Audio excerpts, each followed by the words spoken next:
గోస విద్యార్థులది food poison అయి చచ్చిపోతోంది, hospital పాలవుతోంది పేద విద్యార్థులు. కారణమేంటో తేల్చాల్సిన ప్రభుత్వం అపోజిషన్ను టార్గెట్ చేస్తుంది. బీఆర్ఎస్ నేతల కుట్ర ఉందంటూ కాంగ్రెస్ మంత్రులు కామెంట్ చేయడం రాజకీయ రచ్చకు దారితీస్తోంది. దీంతో తెలంగాణలో ఫుడ్ పాయిజన్ పాలిటిక్స్ కాకరేపుతున్నాయి. హైకోర్టు ప్రభుత్వానికి మొట్టికాయలు వేస్తే మంత్రులు తమను టార్గెట్ చేయడమేంటని మండిపడుతోంది అపోజిషన్. ఇంతకీ ఫుడ్ పాయిజన్ లొల్లేంది? మంత్రుల చెప్తున్నట్లుగా కుట్ర కోణం నిజంగానే ఉందా? ప్రభుత్వం ఆరోపణలకు బీఆర్ఎస్ రియాక్షన్ ఏంది?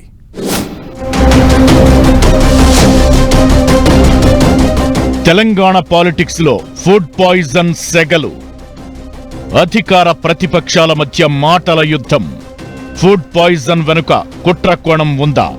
ఫుడ్ పాయిజన్ తెలంగాణ పాలిటిక్స్ ను ఈ ఇష్యూ హీటెక్కిస్తోంది.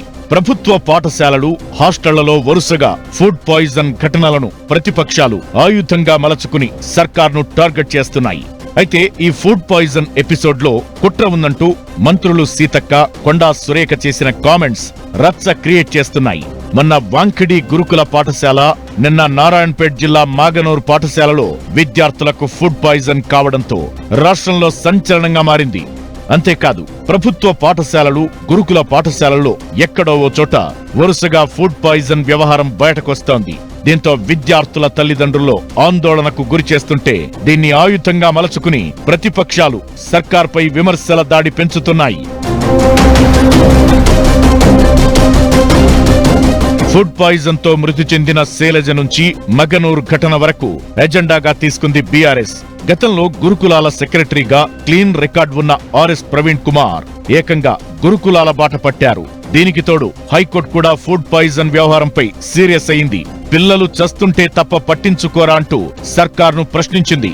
విపక్షాలకు కోర్టు వ్యాఖ్యలు మరింత బలంగా మారాయి. ఇటు వరుస ఫుడ్ పాయిజన్ ఘటనలు, అటు హైకోర్టు మొట్టికాయలు, మరోవైపు ప్రతిపక్షాల విమర్శలు సర్కార్ను కలవరపెడుతున్నాయి. దీంతో పాఠశాలలు, జిల్లా స్థాయిలో ఫుడ్ సేఫ్టీకి ప్రత్యేక టాస్క్ ఫోర్స్ కమిటీలను ఏర్పాటు చేయాలని నిర్ణయించింది ప్రభుత్వం.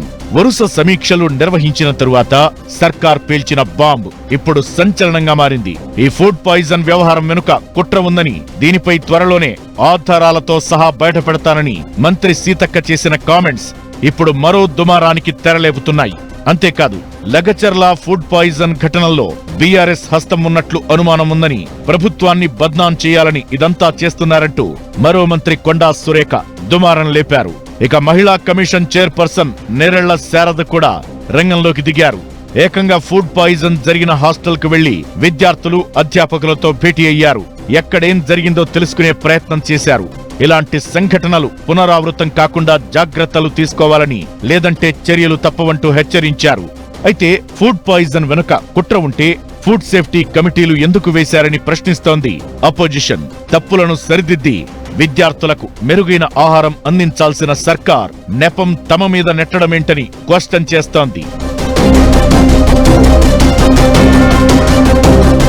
ఇంతకు సర్కార్ చెబుతున్నట్లు ఫుడ్ పాయిజన్ కు కుట్ర చేసింది ఎవరు?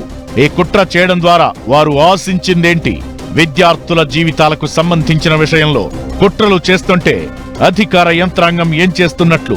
ఈ ప్రశ్నలన్నీ ఇప్పుడు తెరపైకి వస్తున్నాయి.